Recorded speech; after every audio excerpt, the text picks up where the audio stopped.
Assalamu alaikum. My name is Fiza Afzal. I'm a transplant clinical pharmacist. Today, the topic under discussion is immunosuppressant drugs. Basically, immunosuppressant drugs होती क्या हैं और इनको हम use क्यों करते हैं और ये टॉपिक इतना ज़रूरी क्यों है। इम्यूनोसप्रेसेंट ड्रग्स बेसिकली ऐसी क्लास ऑफ ड्रग्स होती हैं जो कि सप्रेस करती हैं, रिड्यूस करती हैं, जो बेसिकली आपका नॉर्मल क़ुव्वत मुदाफ़त होती है, बॉडी का जो इम्यून सिस्टम होता है, बॉडी का डिफेंस सिस्टम, उसको कम करने में काम आती हैं। अब हमें अपना क़ुव्वत मुदाफ़ियत या जो हमारा एक नेचुरल डिफेंस सिस्टम है, उसको कम करने की ज़रूरत क्यों पेश आई या हम उसको क्यों कम करना चाहते हैं। तो ये ड्रग्स ऐसे मरीज़ों में इस्तेमाल की जाती हैं, ऐसे पेशेंट्स में हम यूज़ करते हैं जहाँ पर हमें एक नेचुरल जो इम्यून सिस्टम है, वो हमारी बॉडी के लिए हार्मफुल साबित हो। जैसे कि ट्रांसप्लांट, इसमें सॉलिड ऑर्गन ट्रांसप्लांट्स भी आते हैं, इसके अलावा बोन मैरो ट्रांसप्लांट्स भी आते हैं, जो कि हमारे शिफ़ा में यहाँ हो रहा है और ओवरऑल दुनिया में हो रहे हैं। तो जब भी एक पेशेंट का ट्रांसप्लांट होता है, तो क्योंकि बाहर से एक फ़ॉरेन बॉडी या एक फ़ॉरेन ऑर्गन या एक फ़ॉरेन टिश्यू लगाया जा रहा है, तो हम अल्लाह ताला ने हमारी बॉडी में एक नेचुरल जो डिफेंस मैकेनिज़्म बनाया है कि कोई भी चीज़ जो कि हमारी बॉडी की बाहर की है, वो उसके खिलाफ हमारे सेल्स, हमारे नेचुरल जो इम्यून सिस्टम है, वो उसके लिए फ़ाइट करता है। तो हम अपने जो क़ुव्वत मुदाफ़त है, उसको इतना कम कर देंगे कि वो उसके साथ लड़ ना सके और उसको एक्सेप्ट करे, ठीक है? तो बेसिकली ये सब इसलिए किया जाता है, इम्यूनोसप्रेसेंट ड्रग्स इसलिए दी जाती हैं, इनका दूसरा नाम एंटी रिजेक्शन मेडिकेशंस भी है, ताकि ट्रांसप्लांट रिजेक्ट ना हो। अब ये क्या करता है कि ये सेलुलर, ह्यूमरल या जो बहुत इम्यून रिस्पॉन्सेज़ हैं, ये इम्यून डिजीज़ेज़ हैं, उनको इसमें इस्तेमाल किया जाता है, ठीक है? ऑटो इम्यून डिजीज़ कौन-सी डिजीज़ होती है? अपने नाम से बता रही हैं ऑटो इम्यून मतलब अपने ही इम्यून सिस्टम को खाने वाली या ख़त्म करने वाली डिजीज़। तो एक ऑटो इम्यून डिजीज़ के अंदर क्या चीज़ होती है कि जो इम्यून सिस्टम होता है, वो आपके ओन टिश्यूज़ को, अपनी बॉडी के अपने टिश्यूज़ को अटैक करना शुरू कर देता है। तो क्योंकि इम्यूनोसप्रेसेंट्स आपके इम्यून सिस्टम को वीक करते हैं, तो ये इस रिएक्शन को भी सप्रेस कर देते हैं और इसी तरीके से जो एक रिएक्शन आता है या इम्पैक्ट आता है ऑटो इम्यून डिजीज़ का ऑन द बॉडी, वो मिनिमाइज़ हो जाता है या वो रिड्यूस हो जाता है। तो जो ऑटो इम्यून डिजीज़ है, उनको इम्यूनोसप्रेसिव ड्रग्स के साथ हम लोग ट्रीट करते हैं, जैसे कि थायरोटॉक्सिकोसिस है, हाशिमोटो थायरॉइडाइटिस है, पेर्निशियस एनीमिया है, प्राइमरी मेक्सिडीमा है, मिस्थेनिया ग्रेविस है, रूमेटॉइड आर्थराइटिस है, सिस्टेमिक स्क्लेरोसिस है और एसएलई है। इसके अलावा ट्रांसप्लांटेशन के अंदर हम इम्यूनोसप्रेसेंट मेडिकेशंस को यूज़ करते हैं। ट्रांसप्लांटेशन बेसिकली क्या चीज़ होती है? इट इज़ द एनग्राफ्टमेंट और the transfer of the human cells, tissues and organs एक डोनर से रिसिपिएंट के अंदर इस एम के साथ कि बॉडी का नॉर्मल फंक्शन रीस्टोर होगा। अगर एक फॉर एग्जांपल एक organ like consider it a kidney और a liver, it's not functioning properly and it's causing harm to the patients, ठीक है? तो हम उसको एक डोनर से एक हेल्दी लिवर लेकर हम उसमें ट्रांसप्लांट कर सकते हैं, उसमें ट्रांसफर कर सकते हैं, ठीक है? जो ऑर्गन्स और टिश्यूज दोनों का ट्रांसप्लांट हो सकता है। जो ऑर्गन्स है वो kidney, liver, heart, lung, pancreas, intestine, thymus है, जो हमारे पास शिफा में किडनीज और लिवर हो रहे हैं ट्रांसप्लांट। टिश्यूज में बोन मैरो होता है, कॉर्निया होता है, टेंडन्स होते हैं, स्किन भी हो सकती है, heart walls, nerves and veins होती हैं, लेकिन at Shifa today we are dealing with bone marrow and cornea. तो कोई भी पर्सन जो रिसीव करता है ऑर्गन ट्रांसप्लांट, ही और she must take immunosuppressant drugs, ठीक है? ताकि ग्राफ्ट रिजेक्शन ना हो जाए या GVHD graft versus host disease ना हो जाए, ठीक है? ट्रांसप्लांट दो तरीके के होते हैं, एक कैडेवरिक भी हो सकता है और लिवर डोनर भी हो सकता है। कैडेवरिक मतलब कि अगर डोनर डिसीज्ड है मतलब मर चुका है, और एक लिविंग डोनर मतलब कि अगर लाइव डोनर है, उससे भी ट्रांसप्लांट हो सकता है, ठीक है? हमारे पास शिफा में सिर्फ और सिर्फ लिविंग रिलेटेड डोनर ट्रांसप्लांट्स होते हैं। तो एनीवन इफ आपको पता हो कि हमारे पास किस किस्म के होते हैं, तो वो लिविंग रिलेटेड डोनर होते हैं।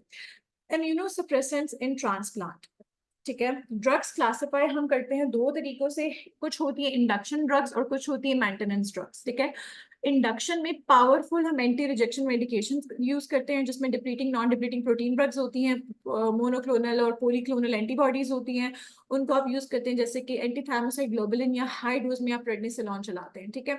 इसके बाद मेंटेनेंस स्टार्ट करते हैं। मेंटेनेंस में एंटी रिजेक्शन मेडिकेशन को हम लॉन्गर टर्म पे यूज करते हैं, उसमें calcineurin inhibitors, anti proliferative agents, glucocorticoids होते हैं। बेसिकली जो गोल ऑफ इम्यूनोथेरेपी है वो ये है कि सबसे इफेक्टिव और लेस टॉक्सिक इम्यूनोसप्रेशन हम यूज करें, ठीक है? इसके बाद हमारे पास कुछ क्लास ऑफ ड्रग्स हैं जिसमें हम आप रिमेम्बर करें कि इसका एक निमोनिक है गैम्बेक के नाम से। G for glucocorticoids, A for anti proliferative agents, M for mTOR mammalian, basically it's mTOR inhibitors, ठीक है, और B a biological agents, and C is calcineurin inhibitors, ठीक है। जो सबसे पहले हम डिस्कस करें तो कैल्सिन्यूरिन इनहिबिटर्स में हमारे पास आते हैं टेक्रोलिमस और साइक्लोस्पोरेंस, ठीक है।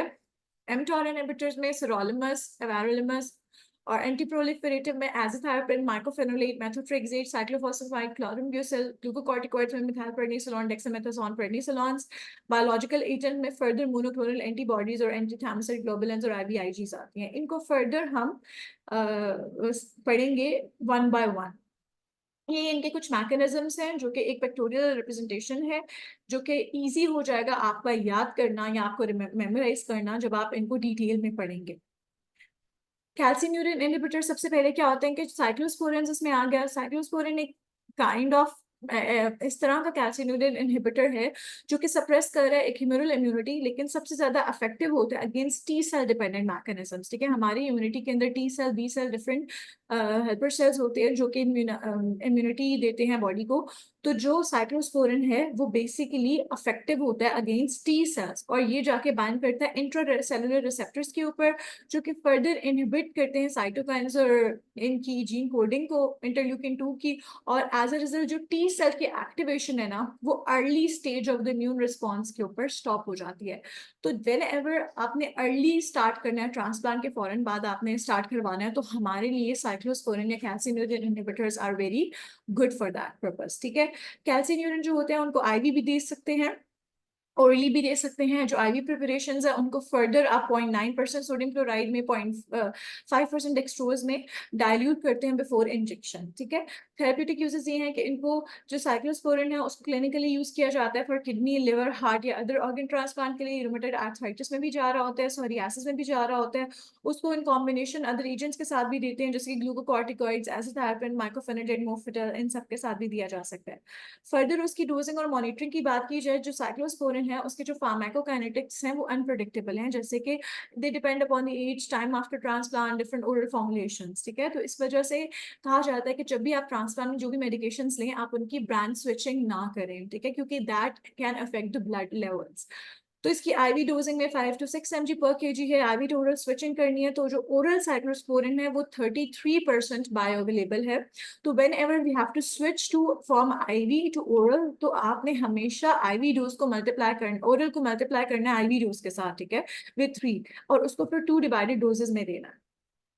उसके बाद 4 to 12 mg per kg per day of oral cyclosporine जो है उसको 2 डिवाइडेड डोजेस में आप यूज करते हैं सॉलिड ऑर्गन ट्रांसप्लांट में, और इसको एडजस्ट करते हैं according to the blood levels. जो सीरम क्रेटिनिन है that should be monitored with the blood levels, ठीक है। जो साइक्लोस्पोरिन की जो डोज है उसको आप 25 to 50% डिक्रीज करते हो अगर सीरम क्रेटिनिन इंक्रीज होता है, मतलब इसकी रीनल एडजस्टमेंट बनती है। और इनको ब्लड लेवल्स को भी इस्तेमाल किया जाता है। इसका जो टारगेट सीरम लेवल है दैट इज 100 to 400 mg पर मिलीलीटर। आप इसको प्रेगनेंसी में यूज कर सकते हो मगर आप इसको लैक्टेशन में यूज नहीं कर सकते, तो it's not good for the breastfeeding moms. Common side effects इसकी नेफ्रोटॉक्सिसिटी है, ठीक है, नेफ्रोटॉक्सिक है, ठीक है। और उसके अलावा लेकिन ये कंपैरेटिवली जो है मोर टॉक्सिक है देन टेक्रोलिमस, ठीक है। तो टेक्रोलिमस की जगह अगर इससे नेफ्रोटॉक्सिसिटी हो रही हो तो उसको सब्स्टिट्यूट कर दिया जाता है टेक्रोलिमस के साथ। इसके साथ जो अफिलिएट करती है वो न्यूरोटॉक्सिसिटी भी है और साथ में हेपेटोटॉक्सिसिटी भी है। और इसके अलावा हिर्सुटिज्म जिससे बालों का ज्यादा हो जाना, जिंजवल हाइपरप्लेजिया भी है। फिर हमारे पास सेकेंड कैल्सिन्यूरिन इनहिबिटर आती है टेक्रोलिमस। टेक्रोलिमस बेसिकली मैक्रोलाइड एंटीबायोटिक है जो कि एक बैक्टीरियम स्ट्रेप्टोमाइसिस से बन रही है, ठीक है। इसकी कुछ एंटी फंगल प्रॉपर्टीज भी हैं। टेक्रोलिमस को सॉलिड ऑर्गन ट्रांसप्लांट पेशेंट्स के अंदर यूज किया जाता है, प्राइमरली इसको रिकमेंड किया जाता है लिवर और किडनी के ट्रांसप्लांट्स में, ठीक है। साइक्लोस्पोरिन की तरह टेक्रोलिमस भी टी सेल्स की एक्टिवेशन को इनहिबिट करती है। तो जब भी आपके माइंड में आए कैल्सिन्यूरिन इनहिबिटर्स तो they affect the T cell proliferation, ये टी सेल्स की एक्टिवेशन और प्रोलिफरेशन को अफेक्ट कर रहे होते हैं, ठीक है। तो टेक्रोलिमस बहुत ज्यादा पोटेंट है than cyclosporine. So whenever it comes into the mind कि पोटेंसी किसकी ज्यादा है तो दैट्स टेक्रोलिमस, और नेफ्रोटॉक्सिक कौन सी ज्यादा है दैट इज साइक्लोस्पोरिन, ठीक है। And it is use as a rescue therapy in patients. अगर किसी पेशेंट्स को थेरेप्यूटिक लेवल्स के ऊपर भी साइक्लोस्पोरिन के साथ रिजेक्शन आ रही हो तो हम टेक्रोलिमस पे स्विच करा देते हैं। जो रिकमेंडेड स्टार्टिंग डोज है वो भी इसकी कम है। Whenever it comes to potency, जब पोटेंसी कोई भी चीज अगर पोटेंट ज्यादा है तो उसकी डोज कम होगी। तो सी, इसकी डोज कितनी है, 0.03 टू 0.05 mg पर kg पर डे, ठीक है। और मेंटेनेंस डोज लिवर ट्रांसप्लांट में इसकी है 0.1 से 0.15 mg पर kg पर डे वीडी में, और 3 to 4.5 mg VD transplant, kidney transplant, ठीक है। जो टेक्रोलिमस की भी जो फार्माकोकाइनेटिक्स हैं वो ब्लड लेवल्स के ऊपर डिपेंड कर रहे होते हैं, वेरिएबल होते हैं। जो उसका ट्रफ लेवल है दैट इज 5 टू 20 mg पर ml पोस्ट ट्रांसप्लांट में, ठीक है। और इसकी कोई रीनल डोज एडजस्टमेंट नहीं होती। लो डोज आप यूज करते हो हेपेटिकली कॉम्प्रोमाइज्ड पेशेंट्स में। कॉमन साइड इफेक्ट्स नेफ्रोटॉक्सिसिटी होते हैं, ठीक है, less than cyclosporine. Neurotoxicity, post transplant diabetes भी कॉमन है, ठीक है। और इसके साथ साथ हाइपरकेलेमिया और हेयर लॉस हो रहा है, वहां हिर्सुटिज्म है, बाल ज्यादा है, इधर हेयर लॉस हो रहा है, ठीक है। और हाइपरकेलेमिया भी रिपोर्टेड है। इसके अलावा हमारे पास mTOR mammalian target of rapamycin inhibitor है, ठीक है। They are specific for basically inhibiting a kinase. एक काइनेज है मेमेलियन टारगेट ऑफ रैम्पामाइसिन, इसको इनहिबिट करते हैं और फर्दर ये हॉल्ट करता है किसको, टी सेल की प्रोलिफरेशन को, टी सेल्स की लिम्फोसाइट एक्टिवेशन को, प्रोलिफरेशन को, ठीक है। इस तरह से क्या होता है कि ये जो प्रिवेंट करता है टी सेल की activation in the later stage of immune response. Calcineurin आपके early stage of immune response को इनहिबिट करते हैं, और ये टी सेल्स की एक्टिवेशन को in a later stage inhibit करता है, ठीक है। तो इसमें हमारे पास आ जाते हैं सिरोलिमस, ठीक है, एवेरोलिमस। सिरोलिमस एक स्ट्रक्चरल एनालॉग है टेक्रोलिमस का, इसका डिफरेंट रिसेप्टर है। इसको प्रोफाइलेक्टिकली ऑर्गन ट्रांसप्लांट की रिजेक्शन में आप कैल्सिन्यूरिन इनहिबिटर्स और ग्लूकोकॉर्टिकॉइड्स के साथ देते हैं। It is very useful in preventing the rejection of kidney transplant.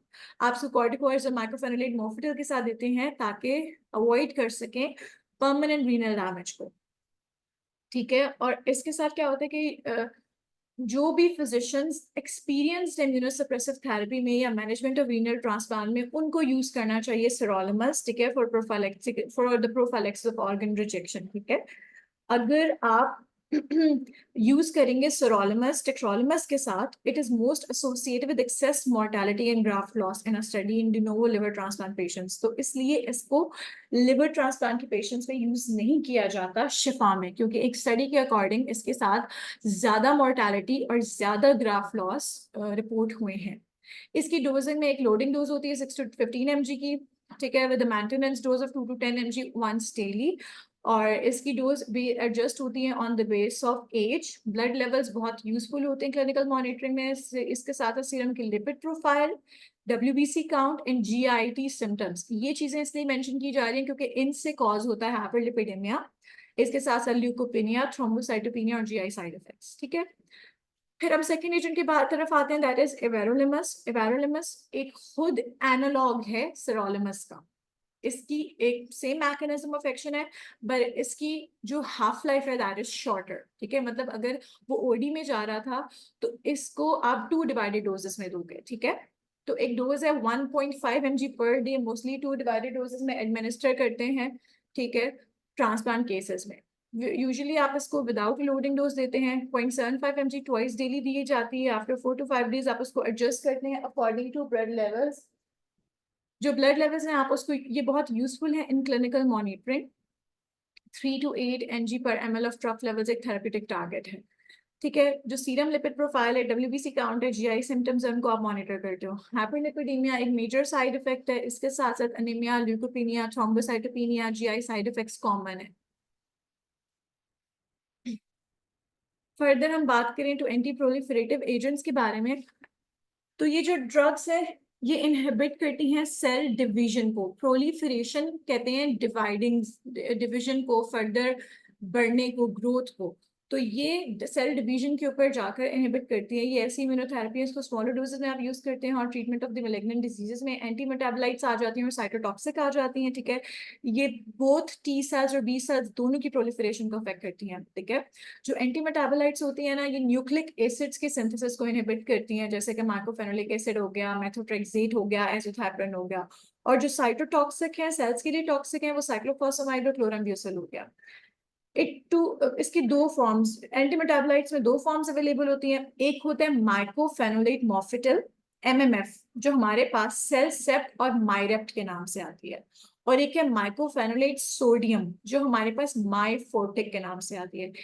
बहुत जरूरी है कि ये दो ब्रांड्स की आपस में ब्रांड स्विचिंग ना हो, क्योंकि जो माइक्रोफेनोलेट मोफेटिल है दैट्स अ प्रो ड्रग, उसको फर्दर कन्वर्ट करते हैं माइक्रोफेनोलेटिक एसिड इन द बॉडी और एक एक्टिव फॉर्म में। जो माइक्रोफेनोलेट सोडियम है वो एक जीआई फॉर्मुलेशन है, इनडायरेक्ट जीआई से फॉर्मुलेशन है, इनडायरेक्ट फॉर्मुलेशन है माइक्रोफेनोलिक एसिड की। बेसिकली जो माइक्रोफेनोलिक एसिड है वो एक non competitive selective reversible inhibitor है इनोसिन 5 मोनोफॉस्फेट का। ये जो कि एक बेसिकली की एंजाइम होता है न्यूक्लिक एसिड सिंथेसिस में। जब न्यूक्लिक एसिड नहीं बनेगा तो डीएनए नहीं बनेगा, आरएनए नहीं बनेगा, ठीक है। उसके बाद उन फर्दर वो चीज़ नहीं हो सकेगी तो सेल आगे प्रोलिफरेट नहीं करेगा। तो आप इसकी थेरेप्यूटिक यूजेस की बात करें तो इसको इंडिकेट किया जाता है ट्रांसप्लांट रिजेक्शन के अंदर यूज करते हैं आप इसे ग्लूकोकॉर्टिकॉइड्स और कैल्शियम इनहिबिटर्स, लेकिन आप इसको एज अ थायोप्रिन के साथ यूज नहीं करते। आप इसको help it can help to reduce the dose of cyclosporine, आप इसको यूज कर सकते हो साथ में साइक्लोस्पोरिन की रिड्यूस डोज के साथ चलाने के लिए, ठीक है। जगह साइक्लोस्पोरिन क्योंकि ये इसका एक इंटरैक्शन है, कैटेगरी डी इंटरैक्शन है कि whenever it is use with cyclosporine तो ये साइक्लोस्पोरिन के लेवल्स जो हैं उन उसके ऊपर इफेक्ट करता है, ठीक है। तो आप इसमें इसको इसको यूज कर सकते हैं।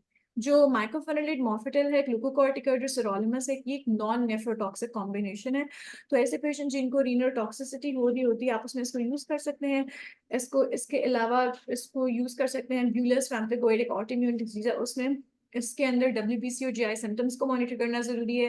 प्रेगनेंसी कैटेगरी डी है, इसको रिकमेंड नहीं किया जाता ब्रेस्ट फीडिंग वुमन में, और इसको खाली पेट खाना चाहिए to avoid the variable absorption. तो वेन एवर इट्स माइक्रोफेनोलेट तो इसको आपने खाली पेट लेना है। डोजिंग एंड मॉनिटरिंग की बात करें तो 1 to 2 ग्राम पर डे सेल्सेप्ट, ठीक है, 1 to 2 ग्राम्स पर डे सेल्सेप्ट, और 1440 mg पर डे माइफोर्टिक एडमिनिस्टर की जाती है 2 डिवाइडेड डोज में। तो मतलब इनकी इनकी ब्रांड स्विचिंग इसलिए नहीं हो सकती, इनकी डोजिंग भी डिफरेंट है, तो इस वजह से आप इसको इस तरह से यूज करते हैं। और बोन मैरो ट्रांसप्लांट में इसको TID भी दे सकते हैं, मैक्सिमम 1 ग्राम TID। अब माइक्रोफेनोलेट मोफेटिल लिवर और रीनल ट्रांसप्लांट में इनकी डोजेस और हैं, और जो माइफोर्टिक है उसकी डोजेस और हैं। वो माइफोर्टिक जो बेसिकली माइक्रोफेनोलेट सोडियम है उसकी डोजेस और हैं। अब ये चीज इंपॉर्टेंट है कि जो माइक्रोफेनोलेट मॉर्फेटिल और जो माइक्रोफेनोलेट सोडियम है ये इक्विवेलेंट नहीं है, तो इक्विमोलर डोजेस की कन्वर्जन बहुत जरूरी है। माइफोर्टिक जो बेसिकली माइक्रोफेनोलेट सोडियम है, GI से फॉर्मुलेशन है, दैट 180 mg वो है, वो कंसिडर की जाती है इक्विवेलेंट टू सेल्सेप 250 mg। तो इसके हिसाब से इसको इक्विमोलर डोजेस को कन्वर्ट करना बहुत जरूरी है। साइड इफेक्ट्स में बात की जाए तो बोन मैरो सप्रेस करती है एजाथाइप्रिन के साथ जैसे होता है। इन एडिशन GI जो साइड इफेक्ट्स होते हैं नोजिया, गैस्ट्रिक पेन, डायरिया, वो भी are more common as compare to azathioprine. अगर आप high dose of mycophenolate mofetil दोगे इसका रिस्क एक ये है कि that can cause high risk of cytomegalovirus infection. तो कंकॉमिटेंट एडमिनिस्ट्रेशन अगर आप दोगे एंट एसिड्स के साथ जैसे कि म्यूकेन हो गया, मैग्नीशियम एल्युमिनियम हाइड्रोक्साइड की सस्पेंशन होगी या कोलेस्टायरमीन होगी, तो इनके साथ इसकी एब्जॉर्प्शन डिले हो जाएगी। तो whenever it's recommended to use तो आप इस तरह की फॉर्मुलेशंस के साथ 1 से 2 घंटे का वक्फा या गैप बताएं पेशेंट्स को। दूसरी हमारे पास आती है मेथोट्रेक्सेट। ये एक ऑटोइम्यून डिजीज, ये एजेंट आप ऑटोइम्यून डिजीजेस में यूज करते हैं। ये प्रिवेंट करती है graft versus host disease haematopoietic stem cell transplant patients में। ये प्रिवेंट करती है डायहाइड्रोफोलिक एसिड को कन्वर्ट करने से टू टेट्राहाइड्रोफोलिक एसिड। किस तरीके से कि एक एंजाइम है डायहाइड्रोफोलिएट रिडक्टेज, उसको इनहिबिट करती है, इसकी वजह से डीएनए की सिंथेसिस स्टॉप हो जाती है। इसको ऑटोइम्यून डिजीज में फर्स्ट लाइन एजेंट के तौर पर यूज किया जाता है जैसे कि रूमेटॉइड आर्थराइटिस, सोरियासिस, पेम्पिगस, मिस्थेनिया ग्रेविस और हेपेटाइटिस में, ठीक है। उसके बाद लो डोज में जो मेथोट्रेक्सेट की थेरेपी है उसको प्रेफरेबली वेल टॉलरेट किया गया। डोजिंग में बात की जाए तो जो इसकी डोज रेजिमेंट है BMT पेशेंट्स के अंदर that's 15 mg per meter square per day on day 1 after transplant and then 10 mg per meter square per day on day 3, 6, 11 with other agents such as cyclosporin के साथ use किया जाता है। ऐसा patient जिनकी renal function impaired है, एसाइटीज हैं, plural एफ्यूजन्स हैं, उन पेशेंट्स में जो मेथोट्रेक्सेट की एलिमिनेशन दैट इज रिड्यूस्ड।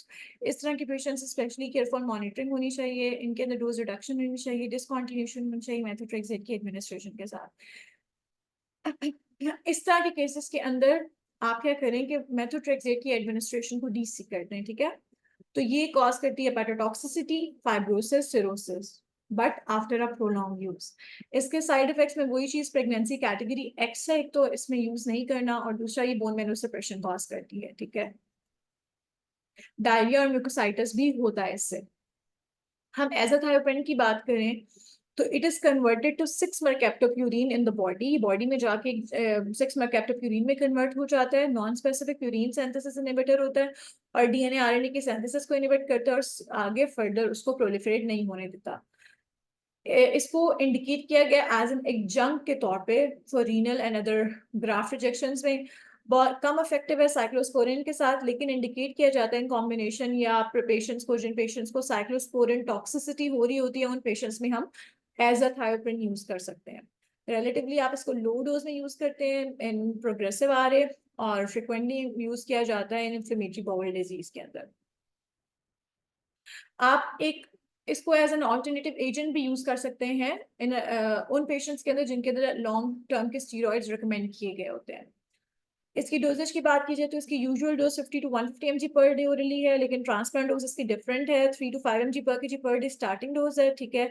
और या प्री ऑपरेटिवली या इमीडिएटली आफ्टर ट्रांसप्लांट दी जाती है। फिर टेपर्ड किया जाता है मेंटेनेंस डोज पे, दैट इज 1 to 3 mg पर kg पर डे रीनल में, और 1 to 2 mg पर kg per day liver transplant में, ठीक है। जो WBC का जो काउंट है उसको जनरली ग्रेटर देन 3000 पर मिलीमीटर क्यूब मेंटेन किया जाता है। तो आपको एजाथायोप्रिन के साथ, जब भी आपने एजाथायोप्रिन डिस्पेंस करनी है, आपने पेशेंट का WBC काउंट भी मॉनिटर करना है। तो अगर एक पेशेंट का WBC काउंट 3000 पर मिलीमीटर क्यूब से कम है तो आपने उसको इंटरवीन करना है। फिर ऑटोइम्यून डिजीज में 1 to 2 mg पर kg पर डे जाती है, ठीक है। इसके साथ एक ड्रग इंटरैक्शन है एलोप्यूरिनॉल का। एलोप्यूरिनॉल जो कि बेसिकली गाउट में यूज होती है, xanthine ऑक्सीडेज इनहिबिटर है। ये एजाथायोप्रिन के मेटाबॉलिज्म को इनहिबिट करती है। तो जब भी आप इन ड्रग्स को यूज कर रहे हो तो आप एजाथायोप्रिन की डोज को रिड्यूस करो बाय 80%, अदरवाइज पेशेंट को ल्यूकोपीनिया हो सकता है। दूसरा, इसका क्रेटिनिन क्लियरेंस पे इफेक्ट होता है। अगर क्रेटिनिन क्लियरेंस आपकी 10 to 50 ml पर मिनट पेशेंट की फॉल कर रही है तो आपने 75% ऑफ द नॉर्मल डोज देना है, और लेस देन 10 ml है तो आपने 50% ऑफ द नॉर्मल डोज देनी है। अगर पेशेंट प्रेग्नेंट है, ये लैक्टेशन कैटेगरी में फॉल करता है, उसमें यूज नहीं करनी, और इसको आप विद भी यूज कर सकते हो और आफ्टर मील्स भी यूज कर सकते हो डिवाइडेड डोजेस में, टू मिनिमाइज द नोजिया। तो टीडीएम क्या, एजाथायोप्रिन का टीडीएम कैसे होगा कि आपने ल्यूकोसाइट काउंट्स लेस देन 3000 और platelet count less than 1 lakh पर मिलीमीटर क्यूब जो है आपने चेक करने हैं। और अगर इससे कम हो गए तो इट मींस कि you have to reduce the dose, या टेम्पररी आपने डिसकंटिन्यू कर देना, होल्ड कर देनी है डोज। और अगर एचपी कम हो रहा है तो इसका मतलब है कि बोन मैरो सप्रेशन हो गया। बोन मैरो सप्रेशन में ल्यूकोपीनिया और थ्रोम्बोसाइटोपेनिया एक मेजर साइड इफेक्ट्स हैं। इसके साथ साथ हेपेटोटॉक्सिसिटी भी रिपोर्टेड है, एलोपेशिया भी, पैंक्रेटाइटिस भी, और नियोप्लासिया भी। इसके बाद दूसरे जो हमारे पास आते हैं, अभी हमने पढ़े एंटी मेटाबोलाइट्स, अब हमारे पास आते हैं साइटोटॉक्सिक एजेंट्स। उसमें हमारे पास सबसे पहले आते हैं साइक्लोफॉस्फेमाइड। बेसिकली वो एक अल्काइलेटिंग एजेंट है, ठीक है, पोटेंट इम्यूनोसप्रेसिव कंपाउंड है, ठीक है। इसका बहुत ज्यादा इफेक्ट है बी सेल्स के ऊपर और साथ साथ ह्यूमन इम्यूनिटी के ऊपर as compare to the T cells, ठीक है। तो इसको आप कन्वर्ट, ये एक एक्टिव मेटाबोलाइट में कन्वर्ट होता है, दैट इज फॉस्फोरामाइड, मस्टर्ड लिवर के अंदर। फर्दर ये डीएनए की क्रॉस लिंकिंग को इनहिबिट करता है और that leads to cell death. तो इसको बोन मैरो ट्रांसप्लांट में यूज करते हैं शॉर्ट कोर्स के साथ, एक हाई डोज में, और बाकी ऑर्गन ट्रांसप्लांट के अंदर इसको एक रिजर्व ड्रग के तौर पे यूज किया जाता है, ठीक है। रूमेटॉइड आर्थराइटिस के बारे में बात की जाए तो इसको रेयरली यूज किया जाता है सिर्फ सिस्टमिक मैनिफेस्टेशंस के ऊपर। अपार्ट ये बहुत एफिशिएंट होता है सिस्टमिक लिपोस एरिथमेटोसिस के अंदर, autoimmune haemolytic anaemia, idiopathic thrombocytopenia और बाकी इम्यून डिजीजेस में। डोजिंग की बात की जाए तो dose of cyclophosphamide up to 3 to 4 mg पर kg पर डे 4 दिन के अंदर दी जाती है, followed by the reduction to direct 3 to 4 mg पर kg से हम 1 mg पर kg पर डे आ जाते हैं to treat the graft rejection. आपने डोज को टाइट्रेट करना है एक WBC काउंट 4000 पर मिलीमीटर क्यूब तक मेंटेन करने के लिए।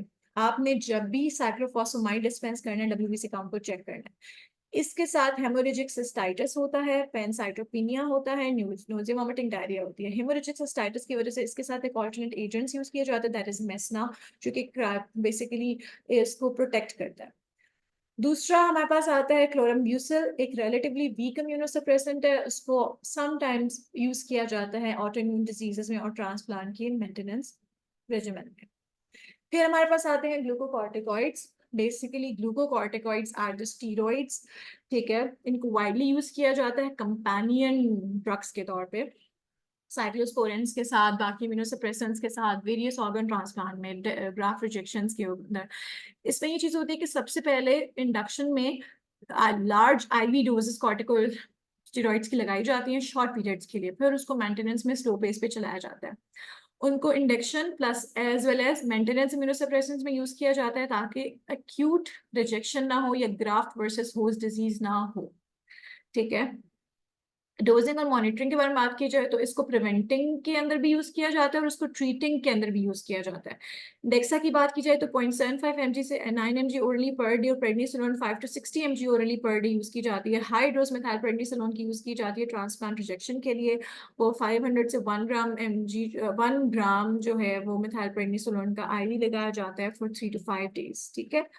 और इसको आहिस्ता आहिस्ता रैपिडली टेपर करना जरूरी है। इसके साइड इफेक्ट्स में आपको पता है कि लॉन्ग टर्म में स्टीरॉइड्स को यूज किया जाए तो उससे साइकोलॉजिकल डिस्टर्बेंसेस होती हैं, हाइपरटेंशन होती है, हाइपरग्लाइसीमिया होती है, ऑस्टियोपोरोसिस होती है, वूंड हीलिंग पुअर होती है और कैटरेक्ट्स होते हैं। फिर हमारे पास आ जाते हैं हमारे बायोलॉजिकल प्रोडक्ट्स, ठीक है। ये बायोटेक्नोलॉजिकली प्रोड्यूस किए गए हैं, रिकम्बिनेंट प्रोटीन्स हैं, मोनोक्लोनल पोलीक्लोनल एंटीबॉडीज हैं, ठीक है, जो कि साइटोकाइन या लिम्फोसाइट सरफेस एंटीजेंस जो हैं उनकी तरफ डायरेक्ट की जाती हैं और ये एक इम्पॉर्टेंट रोल प्ले करती हैं इम्यून रिस्पॉन्स के अंदर। ये रिसेंट एडिशन है, सप्लीमेंट्री या रिजर्व ड्रग्स हैं अगर कोई सीवियर किस्म का या रिफ्रैक्टरी किस्म का केस हमारे पास आया है ऑटोइम्यून डिजीज का या ग्राफ्ट वर्सेस होस्ट डिजीज का। इसमें सबसे पहले हमारे पास आती है एटीजी, एंटी थाइमोसाइड ग्लोबुलिन, एक पोलीक्लोनल एंटीबॉडी है। ये इम्यूनो सप्रेशन कॉज करती है by directly acting on T cell surface antigens और डिप्लीट करती है CD4 लिम्फोसाइट्स को। एक पोटेंट इम्यूनोसप्रेसेंस है, इसको प्राइमरली यूज किया जाता है to suppress the acute allograft rejection episodes या ऑफ लेबली। इसको GVHT जो है इसके अंदर भी यूज किया जाता है। इसका एक पोटेंशियल है कि ये सीरम सिकनेस प्रोड्यूस करती है और एनाफाइलैक्सिस प्रोड्यूस करती है। ट्रांसप्लांट की बात की जाए तो इसकी ट्रांसप्लांट की जो डोज है वो, और अगर एक्यूट रिजेक्शन ट्रीटमेंट है उसकी डोज और है, इंडक्शन थेरेपी और है, अगर आपने GVHT प्रिवेंट करना है तो उसकी डोज बिल्कुल और है। अगर हम इसमें यह है कि अगर आपका WBC का काउंट 2000 से 3000 सेल्स पर मिलीमीटर क्यूब है और प्लेटलेट का काउंट 50,000 से 75,000 सेल्स पर मिलीमीटर क्यूब है तो you have to reduce the dose by 50%। तो आपका काम बनता है while dispensing the ATG you have to check the WBC count and the platelet counts, ठीक है। अगर WBC काउंट लेस देन 2000 है और प्लेटलेट काउंट लेस देन 50,000 है तो इसका मतलब you have to discontinue the treatment, ठीक है। Patient should not be immunised with attenuated liver live viral vaccine, ठीक है। इसके साथ आपने बायोलॉजिकल प्रोडक्ट्स में जब आप मोनोक्लोनल एंटीबॉडीज दे रहे हैं तो आपने वायरल वैक्सीनेशन नहीं देनी इसके साथ, ठीक है।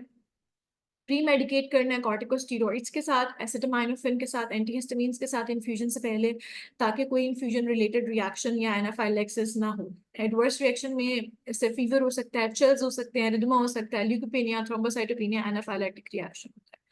सेकेंड हमारे पास आती है IVIG।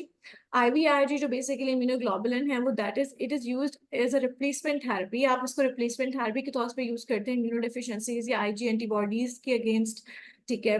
या या अगर IgG एंटीबॉडीज अगर बन जाती हैं against bacterial, viral, parasitic and IVIG antibodies को यूज करते हैं हम bacterial, viral, parasitic and mycoplasma antigens के अगेंस्ट, ठीक है। ये प्रोवाइड करती है पैसिव इम्यूनिटी, क्योंकि पैसिव इम्यूनिटी का मतलब होता है कि हम बाहर से एंटीबॉडीज दे रहे हैं, एंटीजेंस हमारी बॉडी के अंदर है, हम बाहर से इम्यूनिटी प्रोवाइड करें, दैट मीन्स पैसिव इम्यूनिटी, ठीक है। तो ये एंटीबॉडी टाइटर बढ़ाती है और एंटीजन एंटीबॉडी का रिएक्शन पोटेंशियल बढ़ता है, ठीक है। इसका एक यूएस बॉक्स वार्निंग है, ब्लैक बॉक्स वार्निंग है थ्रोम्बोसिस की, तो इसलिए बहुत ज़्यादा ज़रूरी है ऐसे पेशेंट्स को हाइड्रेट किया जाए, क्योंकि ऐसे पेशेंट्स को चांस है कि they can have a thrombosis, तो इनके प्लेटलेट्स काउंट को भी चेक किया जाए। इसके साथ रीनल डिसफंक्शन या acute liver failure, osmotic nephrosis और डेथ भी हो सकती है इस पेशेंट्स में जिनमें यूज़ किया जाता है आईवीआईजीज को। अगर प्लाज्मा फेरेसिस एम्प्लॉय किया गया है किसी कंडीशन के लिए, तो आपने प्लाज्मा फेरेसिस सेशन के बाद आईवीआईजी को लगाना है।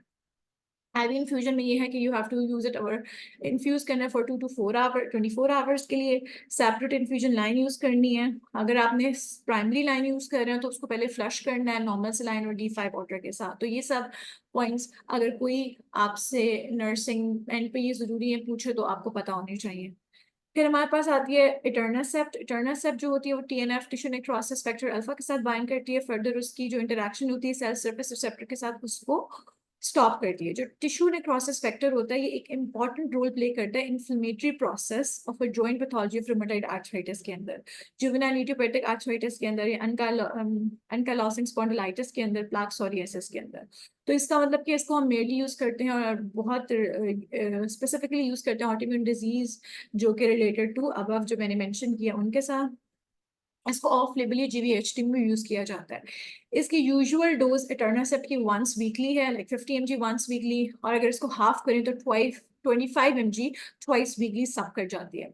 इसकी यूएस बॉक्स वार्निंग है सीरियस इन्फेक्शन की, और आप इसको डिसकंटिन्यू करते हैं अगर एक पेशेंट डेवलप कर रहा है सीरियस किस्म का इन्फेक्शन या सेप्सिस।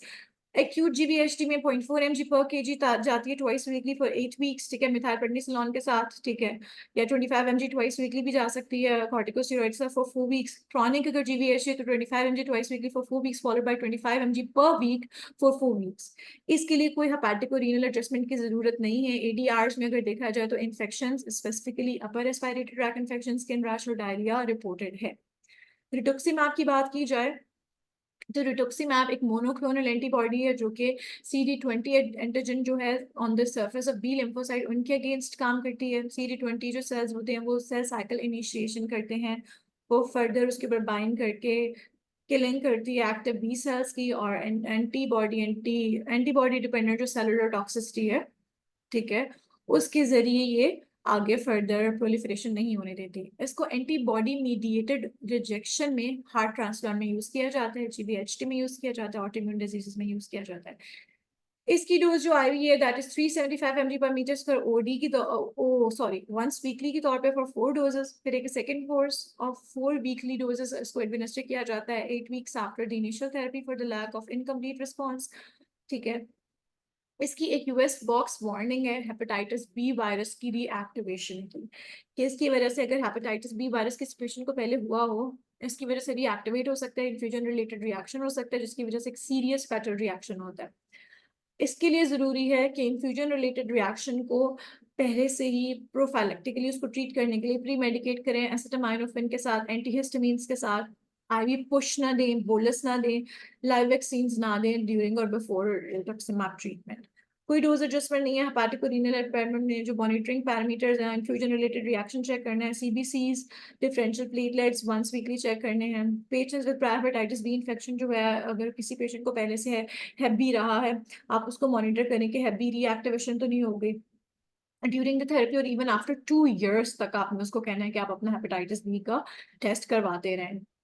एडीआरस के ऊपर कार्डियोवास्कुलर मैंने बताया कि उसके बाद डर्मेटोलॉजिकल, जीआई और रीएक्टिवेशन हेपेटाइटिस बी है। फिर सीक्यूकिनिमैब बेसिकली एक ह्यूमन IgG1 मोनोक्लोनल एंटीबॉडी है। ये जाकर इंटरल्यूकिन 17A साइटोकाइन के साथ बाइंड करती है, इंटरल्यूकिन 17 रिसेप्टर को ब्लॉक करती है जो एक normal inflammatory immune response cause करता है, ठीक है। तो इसका कोई रिपोर्टेड यूज नहीं है अभी ट्रांसप्लांट के अंदर, लेकिन इसको प्रेफरेबली यूज किया जाता है ऑटो इम्यून डिजीज के अंदर, एनकाइलोटिक स्पॉन्डिलाइटिस, ठीक है, प्लाक सोरियासिस, सोरियाटिक आर्थराइटिस के अंदर। यूजुअल डोज सबका इसकी 150 to 300 mg वंस वीकली जाती है, वो 1 से 4 वीक तक, फॉलोड बाय एवरी 4 वीक्स। कोई डोज एडजस्टमेंट नहीं है रीनल हेपेटिकली। पेशेंट को सबसे पहले ट्यूबरक्लोसिस के इन्फेक्शन के लिए अवेलुएट करना बहुत ज़रूरी है, ठीक है। अगर ऐसे पेशेंट्स हैं जिनमें ट्यूबरक्लोसिस एक्टिव है उसमें आप इसको यूज़ नहीं करेंगे। क्योंकि इसकी वजह से एग्जैबरेशंस हो जाती हैं और इसके साथ साथ new onset of inflammatory bowel disease हो सकती है। टॉसिलिजुमाब की बात की जाए तो टॉसिलिजुमाब एक एंटागनिस्ट है इंटरल्यूकिन 6 रिसेप्टर का, ठीक है। और ये अगर इनहिबिशन होती है इंटरल्यूकिन 6 रिसेप्टर की टॉसिलिजुमाब, इससे फर्दर साइटोकाइंस कम होते हैं और फर्दर जो एक्यूट फेज रिएक्टेंट प्रोडक्शन है वो कम होती है। इसको life threatening cytokine release syndrome में यूज करते हैं ऐसे पेशेंट्स में जिनकी एज अबव और इक्वल टू 2 years होती है।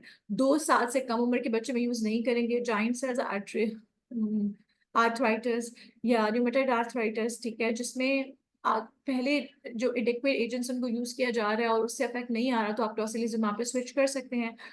आप इसको यूज नहीं करेंगे अगर आपका ALT AST 5 times the upper limit है, HB 8 से कम है, ल्यूकोसाइट्स लेस देन 2 × 10⁹ है और प्लेटलेट्स आपके 50 से कम है। नोट करें कि इसको करंटली जो है इसका ये नोट बेसिकली इट्स नोट कि ये करंटली अंडर इन्वेस्टिगेशन है कि इसको कोरोना वायरस डिजीज में यूज किया जाए या नहीं, जो पल्मोनरी कॉम्प्लिकेशंस आ रही हैं उसमें किया जाए या नहीं किया जाए। डोजिंग की बात की जाए तो साइटोकाइन रिलीज सिंड्रोम में जो इसकी मैक्सिमम डोज जाती है दैट इज 800 mg पर डोज। अगर पेशेंट का वेट 30 kg से कम है तो 12 mg पर kg, अगर 30 kg से ज्यादा है तो 8 mg पर kg। अगर क्लिनिकल इंप्रूवमेंट नहीं आ रही विद इन 24 से 48 आवर्स तो आपने रिपीट करनी है डोज। अगर क्लिनिकल इंप्रूवमेंट 3 डोजेस के बाद भी आ रही तो एडिशनल मतलब कि आपने क्या करना है, अगर उसके बाद भी मौजूद नहीं आ रही तो एडिशनल डोज आप एडमिनिस्टर करोगे एक 8 आवर्स के इंटरवल्स के बाद, ठीक है, कंसेक्यूटिव डोजेस का। रूमेटॉइड आर्थराइटिस के बारे में बात की जाए तो इनिशियली 4 mg पर kg once every 4 weeks, फिर आप उसको इंक्रीज कर सकते हैं टू 8 mg पर kg once every 4 weeks based on the clinical response. Subcut अगर 100 kg से कम का बंदा है तो 162 mg once every other week, और इंक्रीज करना है 162 mg based on the clinical response. अगर 100 kg से ज्यादा है तो 162 mg once every week। अगर आप ट्रांजिशन करना चाहते हैं from IV therapy to subcut तो एडमिनिस्टर करना है first subcut dose instead of the next schedule IV dose. Normally आपने एडमिनिस्टर कर देना है। जो रिस्क्स एंड बेनिफिट्स हैं उसको केयरफुली आप देखें। थेरेपी से पहले क्रॉनिक इन्फेक्शंस हो सकते हैं जैसे कि tuberculosis, invasive fungal infections. US box warning है कि इससे ही दोनों हो सकते हैं, तो आपने एविल के साथ और जो बेसिकली फेनारमीन मैलिएट है, पैनाडॉल है, इनके साथ इनको प्री मेडिकेट करना है, हाई कॉर्टिसोन देना है, diluted with proper normal saline to 100 ml। first dose over 2 hours लगानी है। subsequent dose जो होती है that is given after 1 hour administered by separate line। अगर creatinine clearance 30 ml से ज्यादा है तो कोई भी डोज एडजस्टमेंट की जरूरत नहीं है। अगर creatinine clearance 30 ml से कम है तो इसके लिए फिलहाल भी कोई डाटा अवेलेबल नहीं है, लेकिन इसको मॉलिक्यूलर वेट में अकॉर्डिंग टू इट, इसका मॉलिक्यूलर वेट 148 किलो डाल्टन है और that means it is unlikely to be significantly renally eliminated. लेकिन अगर आपका ALT और AST between 1 to 3 times the upper limit है तो आपने डोज को रिड्यूस कर देना है टू 4 mg पर kg और इंटरप्ट करना है अंटिल जो आपका बेसिक, या उसको स्टॉप कर देना है, होल्ड कर देना है अंटिल एंड अनलेस आपका जो ALT AST वो नॉर्मलाइज ना हो जाए। और अगर 5 से ज्यादा है तो you have to discontinue the therapy, ठीक है। बेसिलिक्जिमाब की बात की जाए तो एक बेसिकली वो एक काइमेरिक इम्यूनोसप्रेसेंट मोनोक्लोनल एंटीबॉडी है जो कि अल्फा चेन ऑफ इंटरल्यूकिन 2 को रिसेप्टर को कॉम्प्लेक्स को स्टॉप करती है। ये रिसेप्टर जो एक्टिवेट होता है T लिम्फोसाइट्स के ऊपर, ठीक है, तो ये फर्दर इस तरीके से ये एलोग्राफ रिजेक्शन में हेल्प करती है। इसको इंडिकेट किया जाता है for the prevention of acute rejection या refractory acute graft versus host disease में। जो यूजुअल डोज है वो 2 doses and 20 mg each day at 0 and 4 after transplant, no special monitoring required। Refractory acute GVHD में 20 mg day 1 पे और 4 पे, और आप इसको रिकरेंट acute GVHD के लिए रिपीट कर सकते हो। अगर पहले से पेशेंट एडमिनिस्टर हुआ है बेसिलिक्सी में आपके साथ तो it should only be re expose to subsequent course of therapy with extreme caution.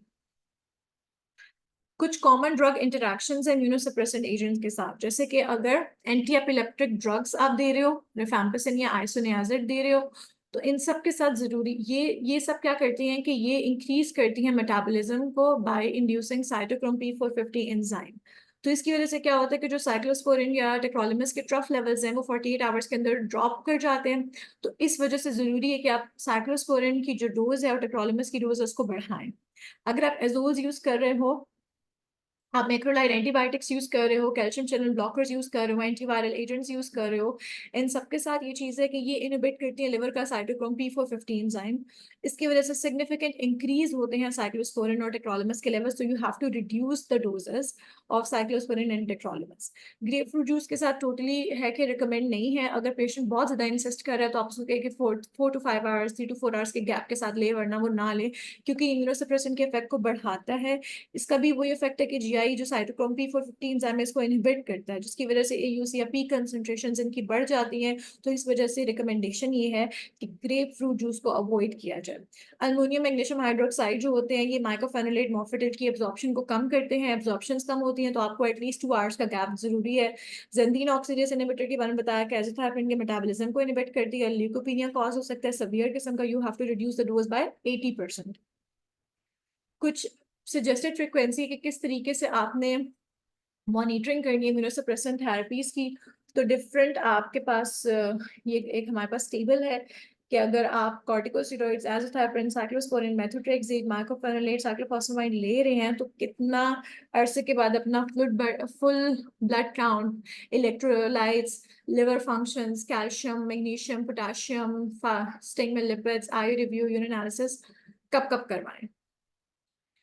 इसके बाद हमारे कुछ कॉमन साइड इफेक्ट्स की समरी एक छोटा सा टैबुलर फॉर्म है। नेफ्रोटॉक्सिसिटी किससे कॉमन है? साइक्लोस्पोरिन से, टेट्रोलिमस से। ब्लड टॉक्सिसिटी किससे कॉमन है? सिरोलिमस, एवोरलिमस, माइक्रोफेनोलेट, एज़ोथायरोपिन, साइक्लोफॉस्फेमाइड से। तो इन सब के लिए जरूरी है कि आप WBC प्लेटलेट्स हमेशा चेक करो। जीआई सिम्टम्स किससे कॉमन है? माइक्रोफेनोलेट एटर्नस से, रिटुक्सीमैब से, कार्डियोवास्कुलर रिटुक्सीमैब, साइक्लोस्पोरिन टेक्रोलिमस से, न्यूरोलॉजिकल टेक्रोलिमस से, हेपाटोटॉक्सिसिटी एज़ोथायोप्रिन से, मेथोट्रेक्सेट से, हाइपरलिपिडेमिया हमारे सिरोलिमस से, वेरोलिमस से, हाइपरग्लाइसीमिया ग्लूकोकॉर्टिकोइड्स और टेक्रोलिमस से। यूएस पॉक्स वार्निंग्स जिसकी है एटर्नस सब की है कि वो इन्फेक्शन कॉज करता है, सेप्सिस कॉज करता है, IVIG थ्रोम्बोसिस कॉज करती है, रिटुक्सीमैब हेपेटाइटिस बी का री इन्फेक्शन कॉज करती है, इंफ्यूजन रिलेटेड इन्फेक्शन होता है। इसके साथ कुछ ड्रग्स हैं जो कि रीनली और हेपेटिकली सेव हैं। वो कौन सी ड्रग्स हैं उनके बारे में है जो मैं डिटेल में आपको ऊपर बता चुकी हूँ। उसके साथ जिनके साथ सीरम ड्रग लेवल्स मॉनिटर करने हैं वो कौन कौन सी ड्रग्स हैं, ठीक है, जिसमें आपको स्टेम सी याद करना है। सीरम ड्रग लेवल्स के लिए स्टेम सी, as for sirolimus, tacrolimus, everolimus, methotrexate, cyclosporine, इनके सीरम लेवल्स हमेशा चेक करने हैं डिस्पेंसिंग से पहले। और कौन कौन सी ड्रग्स कॉन्ट्राइंडिकेटेड है उसमें MLM, सिमलिम याद करना है, ठीक है। सिमलिम किस तरीके से याद करना है? साइक्लोफॉस्फेमाइड, माइक्रोफेनोलेट, लिफ्लोनामाइड और मेथोट्रेक्सेट। इसके बाद कुछ काउंसलिंग पॉइंट्स हैं उन पेशेंट्स के लिए जो कि इम्यूनोसप्रेसेंट्स ले रहे हैं। सो व्हेनेवर आपके पास एक ओबीडी में पेशेंट आता है जो कि इम्यूनोसप्रेसेंट ले रहा है, आईपीडी में आता है, आप उसको अपने हैंड से अपने पास से इम्यूनोसप्रेसेंट्स दे रहे हो, तो आप उनको बताना है कि you have to avoid the live vaccines, probiotics, क्योंकि they can cause the risk of infection. आपने मॉनिटर करना है signs and symptoms of infection, कोई टेम्परेचर वगैरह तो नहीं हो रहा। मॉनिटर करने हैं signs of specially blood pressure. कुछ ड्रग्स किडनी ट्रांसप्लांट में ब्लड प्रेशर कॉज कर सकती हैं। लिवर ट्रांसप्लांट के पेशेंट्स को हाई रिस्क ऑफ ब्लीडिंग के बारे में बताना है कि अगर जिन ड्रग्स से थ्रोम्बोसाइटोपिनिया होता है उन ड्रग्स से आपने high risk of bleeding check करनी है। ग्रेप फ्रूट जूस अवॉइड करना है क्योंकि ये साइक्लोस्पोरिन के लेवल्स को इंक्रीज करता है।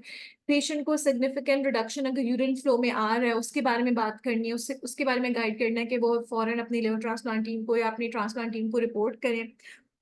पेशेंट को लेबोरेटरी टेस्टिंग के बारे में, सीरम ड्रग लेवल्स के बारे में बताना है कि इतने अरसे के बाद अपनी लेबोरेटरी टेस्टिंग करवाते रहें। उसके बाद उसको अपनी पर्सनल हाइजीन के बारे में बताना है कि किस तरीके से वो क्राउडी एरियाज को या जिन पेशेंट्स को इन्फेक्शंस हैं उन लोगों के साथ जो अपना कॉन्टेक्ट उसको अवॉइड करे।